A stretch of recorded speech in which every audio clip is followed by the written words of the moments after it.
वक्रतुण्ड महाकाय सूर्यकोटि समप्रभ निर्विघ्नं कुरु मे देव सर्वकार्येषु सर्वदा।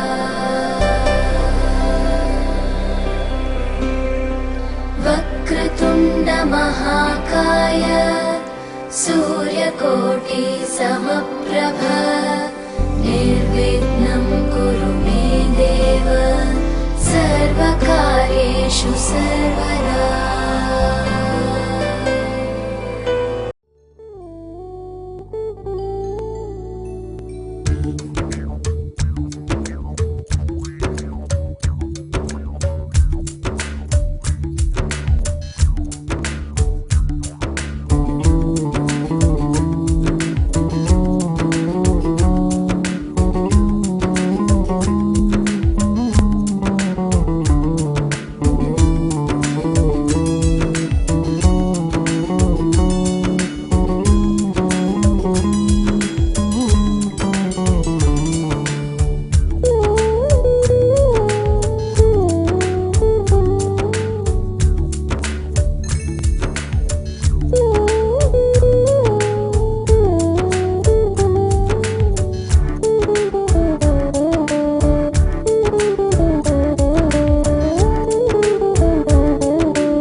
ಶಿಲೆಯಾದ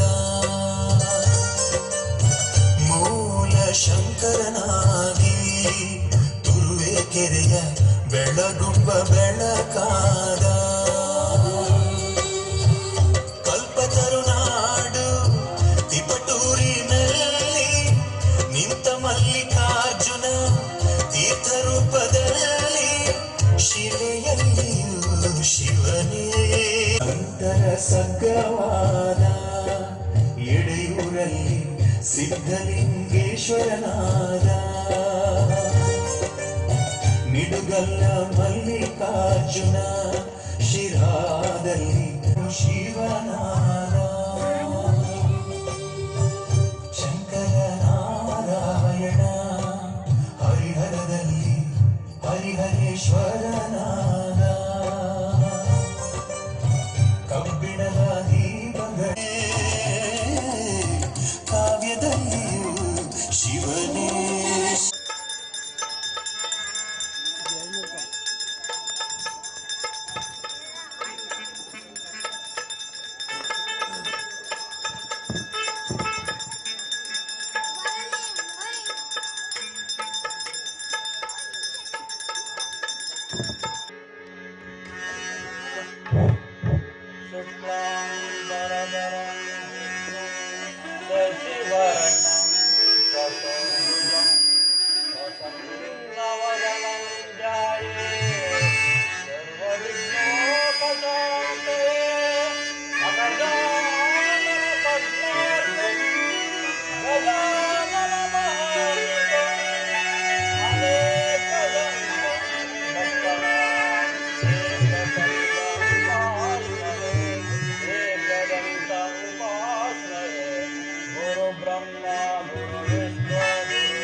ಸವಿನಯ ಪ್ರಾರ್ಥನೆ ಏನೆಂದರೆ, ಈ ದಿನ ರಾತ್ರಿ ವಿರುಪಾಪುರ ಗ್ರಾಮದಲ್ಲಿ ಪುಟ್ಟ ಕಲಾವಿದರಾದ ನಾವುಗಳು ಶ್ರೀ ಬೆಳ್ಳಾವಿ ನರಹರಿ ಶಾಸ್ತ್ರಿಗಳ ವಿರಚಿತ ಸಂಪೂರ್ಣ ರಾಮಾಯಣ ಎಂಬ ಸುಂದರ ಪೌರಾಣಿಕ ನಾಟಕವನ್ನು ರಂಗಭೂಮಿ ಸಂಗೀತ ನಿರ್ದೇಶಕರು ಹಾಗೂ ಹಾರ್ಮೋನಿಯಂ ಮಾಸ್ಟರ್ ದಿವಂಗತ ಶ್ರೀನಿವಾಸ ದಾಸರು ಇವರ ಶಿಷ್ಯ ವಿ.ಎಚ್. ಉದ್ರೇಶ್ರವರು ವಿರುಪಾಪುರ ಇವರ ಸಂಗೀತ ನಿರ್ದೇಶನದಲ್ಲಿ ಪುಟ್ಟ ಕಲಾವಿದರ ಬಾಯಿಂದ ಬರುವ ಮೊದಲ ನುಡಿಗಳನ್ನು ಅಂಶಕ್ಷೀರನೆಯದಂತೆ, ಅಂದರೆ ಅಂಶ ಪಕ್ಷಿಗೆ ಹಾಲು ಮತ್ತು ನೀರನ್ನು ಬೆರೆಸಿದ್ದಾರೆ, ನೀರನ್ನು ಬೇರ್ಪಡಿಸಿ ಸವಿರುಚಿಯಾದ ಹಾಲನ್ನು ಹೇಗೆ ಸೇವಿಸುವುದೋ ಹಾಗೆಯೇ ಕಲಾಭಿಮಾನಿಗಳಾದ ತಾವುಗಳು ಕಲಾವಿದರಾದ ನಮ್ಮನ್ನು ಅರಸಿ ಆಶೀರ್ವಾದಿಸಬೇಕೆಂದು ತಮ್ಮಲ್ಲಿ ಸವಿನಯ ಪ್ರಾರ್ಥನೆ.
ವಿದ್ಯಾ ವಿನಯನು, ವಿವೇಕ ಸಂಪನ್ನನು, ವಯೋವಂತನು, ಶ್ರುತಿ ಶಾಸ್ತ್ರ ಕಾವ್ಯ ರಸಋಷಿಯು ಔದಾರ್ಯ ನಿಧಿಯೂ ಆಗಿ ಈ ಕೋಸಲ ರಾಜ್ಯವನ್ನು ಪರಿಪಾಲಿಸಲು ಸರ್ವ ವಿಧದಲ್ಲಿಯೂ ಶಕ್ತನಾಗಿರುವ ನನ್ನ ಜ್ಯೇಷ್ಠ ಪುತ್ರ ಶ್ರೀರಾಮಚಂದ್ರನಿಗೆ ಈ ರಾಜ್ಯದ ಯುವರಾಜ ಪಟ್ಟವನ್ನು ಕಟ್ಟಿ ಲಕ್ಷ್ಮಣ, ಭರತ, ಶತ್ರುಘ್ನರನ್ನು ಆತನ ಸಹಾಯಕರನ್ನಾಗಿ ನೇಮಿಸಿ ನಾನು ಇನ್ನು ಮುಂದೆ ದೈವ ಧ್ಯಾನದಲ್ಲಿ ಕಾಲವನ್ನು ಕಳೆಯಬೇಕೆಂದು ಆಲೋಚಿಸಿದೆನು.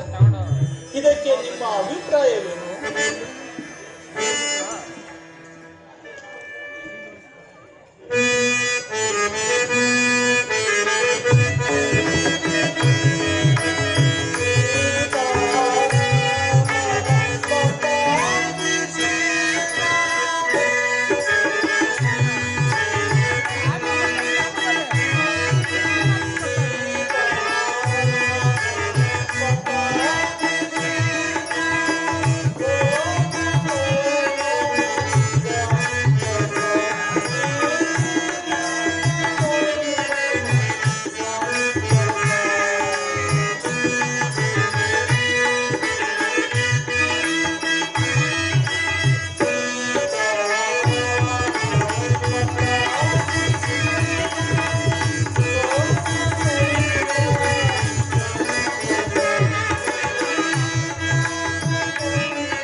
ನಿನ್ನ ಆಲೋಚನೆಯು ಸರ್ವಸಮ್ಮತವಾಗಿದೆ.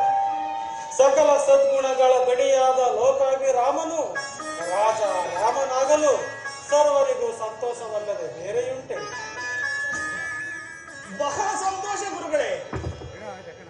ಸುಮಂತ್ರ ಮಹಾಪ್ರಭು, ಈ ವಿಚಾರವು ನಮ್ಮ ರಾಜ್ಯದ ಪ್ರಜೆಗಳಿಗೂ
ಸುಮಂತ್ರ ಮಹಾಪ್ರಭು ಹಾಗೆ ಆಗಲಿ, ಬಹಳ ಸಂತೋಷ.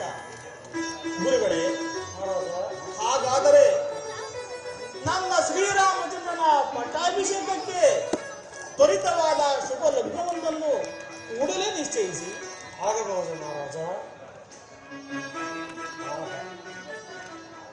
ಕೇಳು, ನಾಳೆ ಪುಷ್ಯ ನಕ್ಷತ್ರ, ಯುಕ್ತವಾದ ವೈಶಾಖ ಶುದ್ಧ ಪಂಚಮಿ, ಗುರುವಾರ ಅಭಿಜಿನ್ ಲಗ್ನವು ಬಹಳ ಪ್ರಶಸ್ತವಾಗಿದೆ ಮಹಾರಾಜ.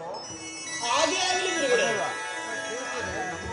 ಸುಮಂತ್ರ ಮಹಾಪ್ರಭು ಹಾಗಾದರೆ ನಮ್ಮ ಶ್ರೀರಾಮಚಂದ್ರನನ್ನು ಕರೆ, ಆತನಲ್ಲಿ ಈ ವಿಚಾರವನ್ನು ಆಲೋಚಿಸೋಣ. ಅಪ್ಪಣೆ ಮಹಾಪ್ರಭು.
ಗುರು ವಸಿಷ್ಠ ಮಹರ್ಷಿಗಳಿಗೆ ಈ ದಾಶರಥಿಯ ಶಿರಸಾಷ್ಟಾಂಗ ವಂದನೆಗಳು.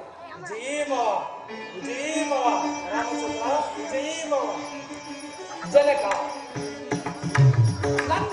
ಅಂತಃಪುರದಲ್ಲಿದ್ದ ನನ್ನನ್ನು ಇಷ್ಟೊಂದು ಅತ್ಯವಸರವಾಗಿ ಕರೆಸಲು ರಘುವೀರ, ಇನ್ನ ಇಲ್ಲಿಗೆ ತ್ವರಿತವಾಗಿ ಕರೆಸಿದ ಕಾರಣವೇನೆಂದರೆ ನಿನಗೆ ಈ ಕೋಸಲ ರಾಜ್ಯದ ಯುವರಾಜ ಪಟ್ಟವನ್ನು ಕಟ್ಟಿ ಸಹೋದರರ ಸಹಕಾರದಲ್ಲಿ ರಾಜ್ಯ ಭಾರವನ್ನು ನಿರ್ವಹಿಸಿ ಅಭಿಷೇಕ ಕೈಯನ್ನು ನಿನ್ನನ್ನು ಕರೆಯಿಸಿದೆ. ಗುರುಗಳು ಶುಭ ಲಗ್ನವೊಂದನ್ನು ನಿಶ್ಚಯಿಸಿರುವರು. ಇದಕ್ಕೆ ನಿನ್ನ ಅಭಿಪ್ರಾಯವೇನು?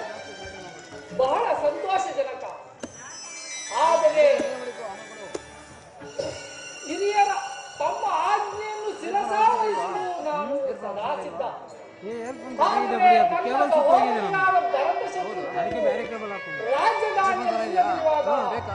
ನಮ್ಮ ಪಟ್ಟಾಭಿಷೇಕ ಮಹೋತ್ಸವಕ್ಕೆ ಇಷ್ಟೊಂದು ಆತುರವೇಕೆ ಜನಕ?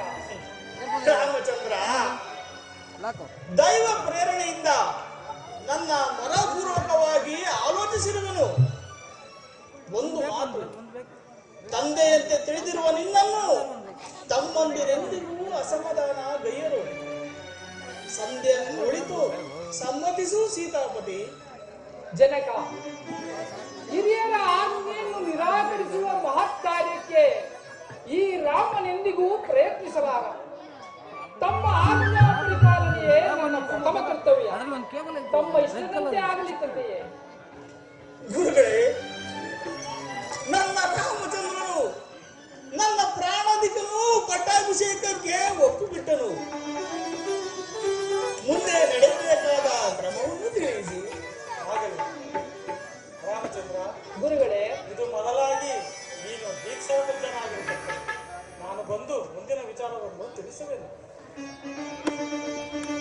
ತಮ್ಮ ಆಜ್ಞೆಯಂತೆ ನಡೆಯುವನು ಗುರುದೇವ.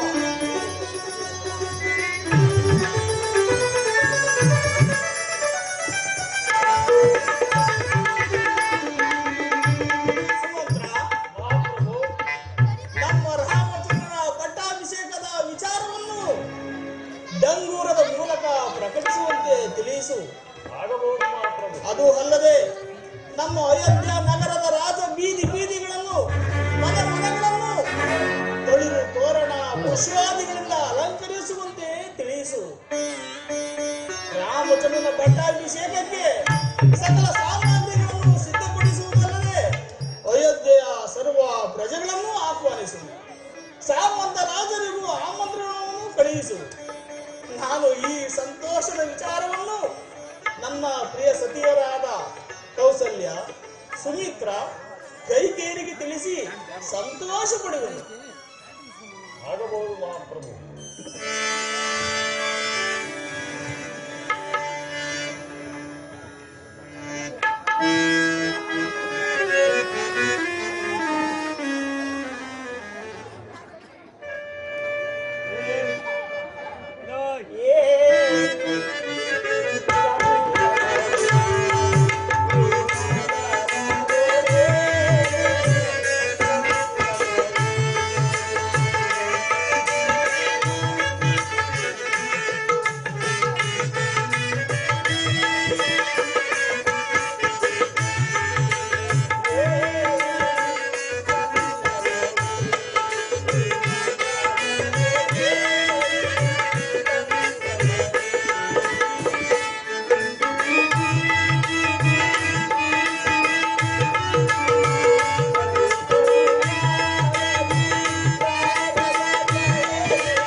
ಈ ದಿವಸ ಈ ಅಯೋಧ್ಯ ನಗರದಲ್ಲಿ ಸಂತೋಷ ಸೂಚಿತವಾದ ಸಂಭ್ರಮಗಳೇ ಕಂಡು ಬರುವುದನ್ನು ಕಾರಣವೇನಿರಬಹುದು? ರಾಮರಾಜ್ಯ ರಾಮರಾಜ್ಯ ರಾಮರಾಜ್ಯ ರಾಮರಾಜ್ಯ.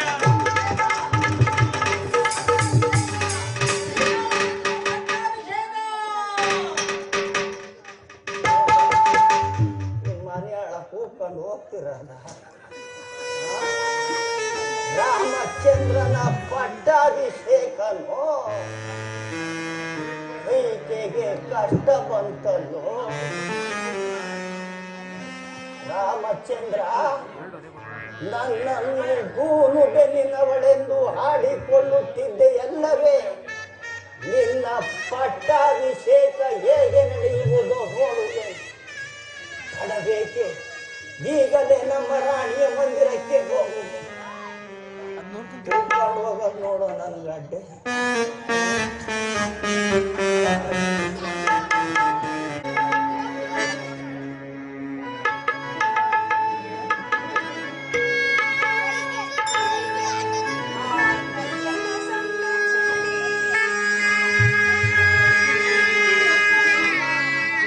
ಭಕ್ತಕೋಟಿ ಜನ ವಿಶ್ವೇಶ್ವರಿ ಅಮ್ಮ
ಆಗಮಿಸುತ್ತಿದ್ದ ನನ್ನ ಆಪ್ತ ಸಖಿಯಾದ ಮಂಥರಿಯು ಬಾರದಿರಲು ಕಾರಣವೇನಿರಬಹುದು? ಓಹೋ, ಆಕೆ ಆಗಮಿಸುತ್ತಿಲ್ಲ. ಪಟ್ಟಾಭಿಷೇಕ ಕೈಕಾ ದೇವಿ ಕೈಕಾ ಕಾಣಿಸಲ್ಲ. ಮಂಥರ, ಸುಖಾಗಮನವೇ ಆ ದಿಂಬಿನೊಳಗಿರಲು ಸಾಧ್ಯವೇ? ನಾನು ನನ್ನ ಸುಖವಾಗಿರಲಿ, ರಾಮಚಂದ್ರನಿಗೆ ಪಟ್ಟಾಭಿಷೇಕವಂತೆ. ಏನು ಹೇಳಿದೆ? ನನ್ನ ಸುಕುಮಾರನಾದ ಶ್ರೀರಾಮಚಂದ್ರನಿಗೆ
ಈ ಸಮಾಚಾರವನ್ನು ಕೇಳಿ ನನ್ನ ಮನಸ್ಸಿಗೆ ಬಹಳ ಸಂತೋಷವಾಯಿತು. ಈ ಹಾರವನ್ನು ಸ್ವೀಕರಿಸಿ. ಲೋಕದಲ್ಲಿ ನಿನ್ನಂತ ಮೂಲ ಸ್ತ್ರೀಯು ಉಂಟೆ.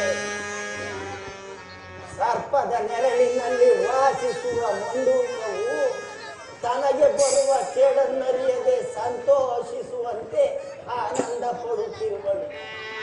ನಿನ್ನನ್ನು ಜಾಣಳೆಂದು ಭಾವಿಸಿದ್ದೆ, ಏನು ಪ್ರಯೋಜನವಿಲ್ಲ. ರಾಮಚಂದ್ರನ ಪಟ್ಟಾಭಿಷೇಕದ ನಿಮಿತ್ತ ನಿನಗೆ ಮುಂದೆ ಬರುವ ಕಷ್ಟಗಳನ್ನು ಚೆನ್ನಾಗಿ ಅನುಭವಿಸಿ. ಮಂಥರ, ಸಾಕು ಸುಮ್ಮನೆ. ಶ್ರೀರಾಮಚಂದ್ರನಿಗೆ ಪಟ್ಟಾಭಿಷೇಕವೆಂದು ನಾಡಿಗೆ ನಾಡೆ ಸಂತೋಷ ಪಡುತ್ತಿರುವಾಗ ತಾಯಿಯಾದ ನಾನು ಸಂತೋಷ ಪಡಬಾರದೇನೆ? ಈಗ ರಾಮಚಂದ್ರನಿಗೆ ಪಟ್ಟಾಭಿಷೇಕವಾದರೆ ನಿನ್ನನ್ನು ಕೇಳುವವರು ಯಾರು? ಸವತಿಯ ಮಗನಿಗೆ ಪಟ್ಟಾಭಿಷೇಕವಾದರೆ ನಿನಗೆ ಬಂದ ಭಾಗ್ಯವೇನು? ಮಂಥರ, ಕೌಸಲ್ಯ ಭಾಗ್ಯ ಬೇರೆ, ನನ್ನ ಭಾಗ್ಯ ಬೇರೆಯೇ. ನನಗೆ ರಾಮನು ಬೇರೆಯಿಲ್ಲ, ಭರತನು ಬೇರೆಯಿಲ್ಲ. ಅವರೆಲ್ಲರೂ ನನ್ನ ಮುತ್ತಿನ ಕಣ್ಮಣಿಗಳು. ಅದಲ್ಲದೆ ಶ್ರೀರಾಮಚಂದ್ರನು ತನ್ನ ಹೆತ್ತ ತಾಯಿಯಾದ ಕೌಸಲ್ಯಗಿಂತಲೂ ನನ್ನಲ್ಲಿ ಅತಿಯಾದ ಪ್ರೀತಿಯನ್ನು ತಿಳಿಯುತ್ತೇನು? ಸವತಿಯ ಮಾತ್ಸರ್ಯವನ್ನು ತೀರಿಸಿಕೊಳ್ಳಲು ಕೌಸಲ್ಯಗೆ ತಕ್ಕ ಸಮಯವೇ ದೊರೆತಂತಾಯಿತು. ಅಯ್ಯೋ ಭರತ, ಈ ಹಾಳು ಕೈಕೆಯ ಉದರದಲ್ಲಿ ಜನಿಸುವುದಕ್ಕಿಂತ ಆ ಕೌಸಲ್ಯೆಯ ಉದರದಲ್ಲಿ ಜನಿಸಿದ್ದರೆ ನಿನ್ನ ಹಣೆ ಬರನೇ. ನಾನೇ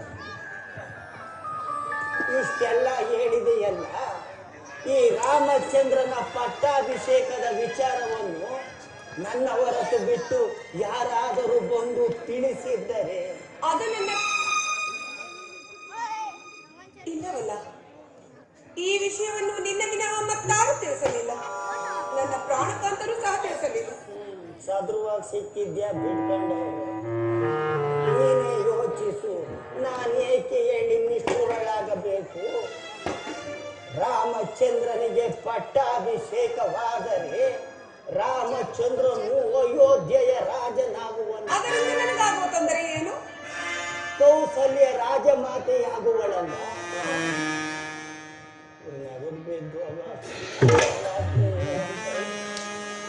ಹಾಗೇನಾದರೂ ಆದರೆ ನಿನ್ನ ಮಗ ಭರತ ರಾಮನಿಗೆ ದಾಸನು, ನೀನು ಕೌಸಲ್ಯಗೆ ದಾಸಿ.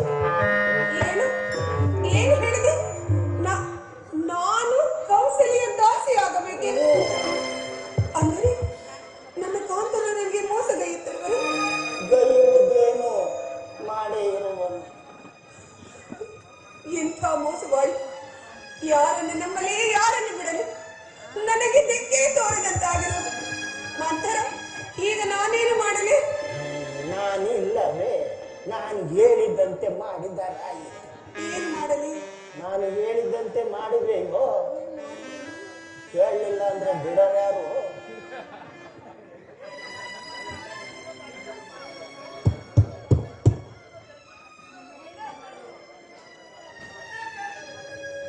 ನಿನಗೆ ನೆನಪಿರಬಹುದು, ಹಿಂದೆ ದೇವಾಸುರರ ಯುದ್ಧದಲ್ಲಿ ನೀನು ಮಾಡಿದ ಸಾಹಸಕ್ಕೆ ಮೆಚ್ಚಿ ನಿನ್ನ ಪತಿಯು 2 ವರಗಳನ್ನು ಕೊಟ್ಟಿರಲಿಲ್ಲವೇ? ನಿಜ. ಆ ವರಗಳನ್ನು ಸಮಯ ಬಂದಾಗ ಕೇಳಿಕೊಳ್ಳುವುದಾಗಿ ನಾನೇ ತಿಳಿಸಿದ್ದೇನಲ್ಲ. ಈಗ ತಕ್ಕ ಸಮಯ, ಈಗ ಕೇಳಿಕೊ. ವರಗಳನ್ನು ಕೇಳಿಕೊಳ್ಳಬೇಕು. ಏನೆಂದು ಕೇಳಿಕೊಳ್ಳಲಿ? ಕೇಳಿಕೊಳ್ಳುವ ವಿಧಾನವೇ ನನಗೆ ತಿಳಿಯದಲ್ಲ. ಅದು ಸರಿ. ಈ ರೀತಿಯಾಗಿ ಕೇಳಿ.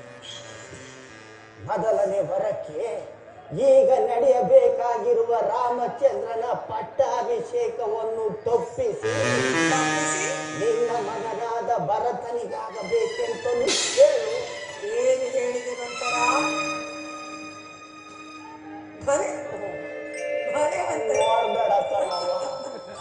ಎಂಥ ಚಕ್ರಿ ನೀನು! ಅಪಾಯಕ್ಕೆ ತಕ್ಕ ಉಪಾಯ. ಮೆಚ್ಚಿದನು ನಿನ್ನ ಜಾಣ್ಮೇನು. ಅದೇ ಸರಿ, ಈ 2ನೇ ವರಕ್ಕೆ ಏನೆಂದು ಕೇಳಲಿ? ಗ್ರಾಚಾರ ಯಾರಾದ್ರೂ ಬಂದರೆ ಯಾಕೆ ಬೇಕು? 2ನೇ ವರಕ್ಕೆ ಆ ರಾಮಚಂದ್ರನು ನಾರು ಮುಡಿಯುಟ್ಟು ದೀಕ್ಷಾಬದ್ಧನಾಗಿ 14 ವರ್ಷ ಅರಣ್ಯವಾಸ ಮಾಡಬೇಕೆಂದು. ಸಾಕು ಮಂತರ, ಸಾಕು. ಅಬ್ಬಾ, ಕೇಳಲು ಎಷ್ಟೊಂದು ಕಠೋರವಾಗಿರುವುದು. ಏನು ಹೇಳಿದೆ? ನನ್ನ ಮುಖದಲ್ಲಿ ನನ್ನ ಆಶಾಜುರ ಚಿಕ್ಕಂದಿನಲ್ಲಿ ಲಾಲನೆ ಪಾಲನೆಯನ್ನು ಮಾಡಿ ಆಟವಾಡಿಸಿ ಅಳಬೇಡ ಕಂದ, ಅಳಬೇಡ. ಚೆಂದಾಮಾಮ ನಿನ್ನನ್ನು ನೋಡಿ ನೋಡುತ್ತೇನೆ. ಒಂದೇ ಒಂದು ತುತ್ತು ಅನ್ನವನ್ನು ತಿನ್ನಲಾರೆಯ ಆ ಆ ಎಂದು ತುತ್ತಲಿಟ್ಟು ಮಾಚುತ್ತಲ್ಲಿ ಮುತ್ತಲ್ಲಿಟ್ಟು ಪ್ರೀತಿ ಮಮತೆಗಳನ್ನು ಧಾರೆ ಎರೆದು ಅಕ್ಕರಿಂದ ಸಾಕಿ ಸಲ್ಲಿದ ಕುಮಾರನನ್ನು ನಿಷ್ಕರುಣೆಯಿಂದ ಕಠೋರ ಹೃದಯಳಾಗಿ ಕಾಡಿಗೆ ಕಳಿಸಬೇಕೆ? ದುಷ್ಟೇ! ಚಿಕ್ಕಂದಿನನ್ನು ನನ್ನನ್ನು ಸಾಕಿ ಸಲಿದಳೆಂದು ಸಲಿಗೆಯನ್ನು ಕೊಟ್ಟರೆ ಇಂತಹ ದುರ್ಬುದ್ಧಿಯನ್ನು ಹೇಳಿಕೊಡುತ್ತಿರುವೆಯ? ಪಾಪಿ, ನಿನ್ನ ಮುಖ ನೋಡಿ ಸಹ ಪಾಪಕರ. ಹೆಂಗಾಗೋಯ್ತು ಅಲ್ಲ, ಏನೋ ಮಾಡಕ್ ಹೋಗಿ ಏನೋ ಮಾಡ್ಕೊಂಡು ಕಂಡದ್ದನ್ನು ಹೇಳಿದರೆ ಕೆಂಡದಂತಹ ಕೋಪ ಹೋಗಲಿ ಬಿಡು. ನನ್ನ ಮಗನೇನಾದರೂ ರಾಜ್ಯವಾಳಬೇಕೆ? ನಾನೇನು ಹಿಂದೆ ಸಾಯುವೆನೋ, ನಾಳೆಯೇ ಸಾಯುವೆನೋ. ಪಟ್ಟಾಭಿಷೇಕ ಹಿಂದೆ ನಿನ್ನ ಮಗನನ್ನು ಅವರ ಮಾವನ ಮನೆಗೆ ಏತಕ್ಕೆ ಕಳುಹಿಸಬೇಕಾಗಿತ್ತು? ಒಳಗಡೆ ಇವರು ಪಿತೂರಿ ನಡೆಸುತ್ತಿದ್ದಾರಲ್ಲ, ಅದು ನಿನಗೆ ತಿಳಿಯೋದು? ಹಾಳು ಕಣ್ಣಿನಿಂದ ನೋಡಬೇಕೆಲ್ಲ.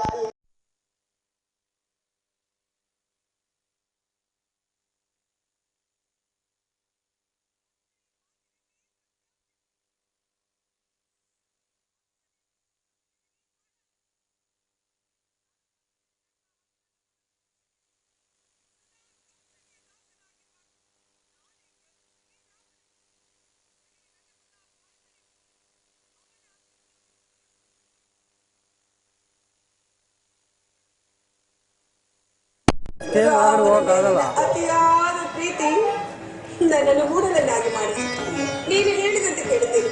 ಈಗ ನಾನೇನು ಮಾಡಲು? ಈಗ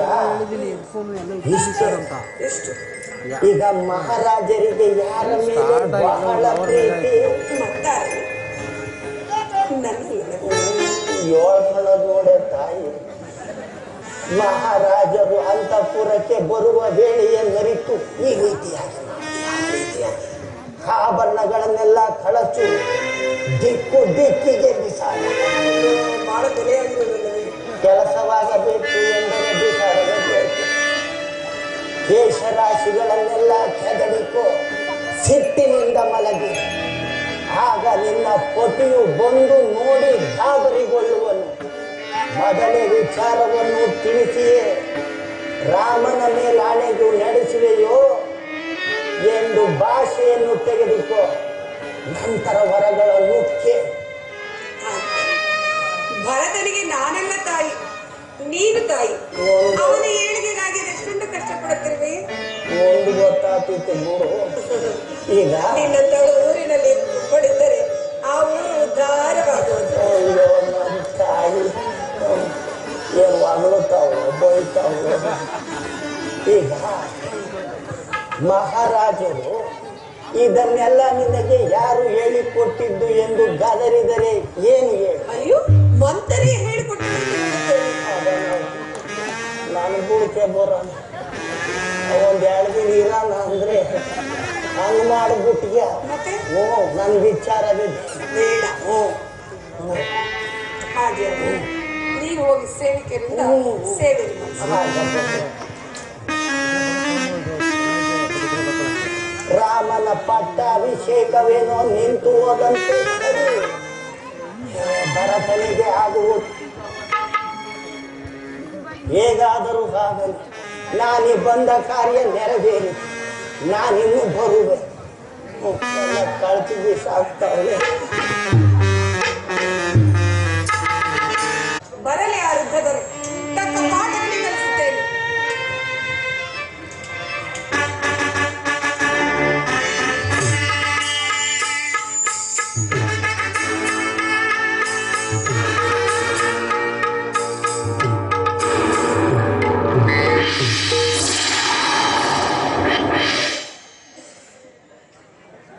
ಇದೇನಿದು? ಬಾರಿ ಬಾರಿಗೂ ಅಪಶಕುನಗಳೇ. ಎಡಭುಜ ಎಡಗಣ್ಣು ಅದುರುತ್ತಿದೆ. ಅಂತರ್ವಾಣಿಯು ಈ ದಿನ ಕೈಕ ಅಂತಃಪುರ ಪ್ರವೇಶ ಕೂಡದು ಎಂದು ಹೇಳುತ್ತಿರುವುದು ಅಪಶಕುನ.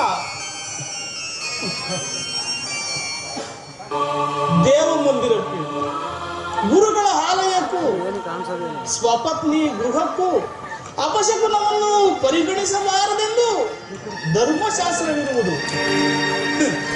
ಇರಲಿ, ನನ್ನ ಕಿರಿಯ ರಾಣಿಯಾದರೂ ನನ್ನ ವಿಶ್ರಾಂತಿಗಾಗಿ ಎಂತಹ ಶೃಂಗಾರಗೈದಿರುವಳು.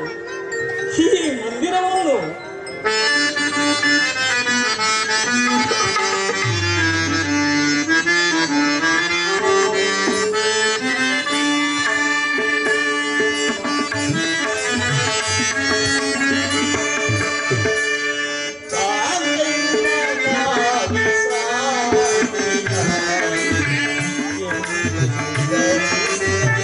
ಮಂದಿರ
ಹೌದು, ಅದಿರಲಿ. ಎಂದೆಂದಿಗೂ ನಾನು ಬಂದೊಡನೆ ಬಂದು ಮಧುರೋಕ್ತಿಗಳನ್ನಾಡಿ ನನ್ನ ಮನಸ್ಸಂತೋಷಪಡಿಸುತ್ತಿದ್ದ ಕೈಕೆಯು ಈ ರೀತಿ ಮೌನವಾಗಿ ಮಲಗಿರಲು ಕಾರಣವೇನಿರಬಹುದು?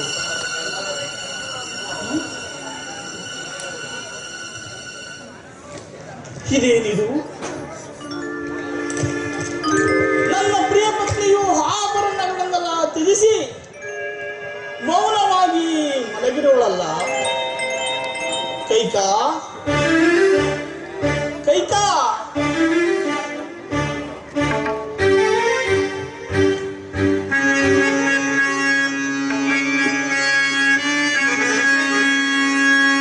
ಪರಮ ಮಹೋತ್ಸವ ಕಾಲವೇ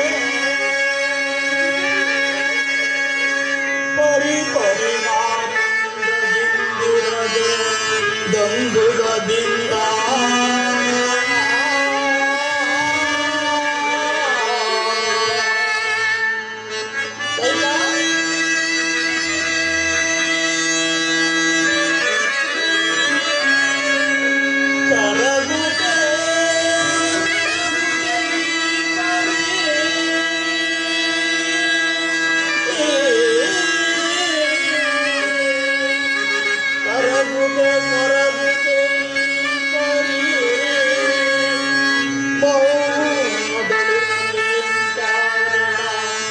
ಮದರುಕು ಸುಗುಣ ಬರಳೆ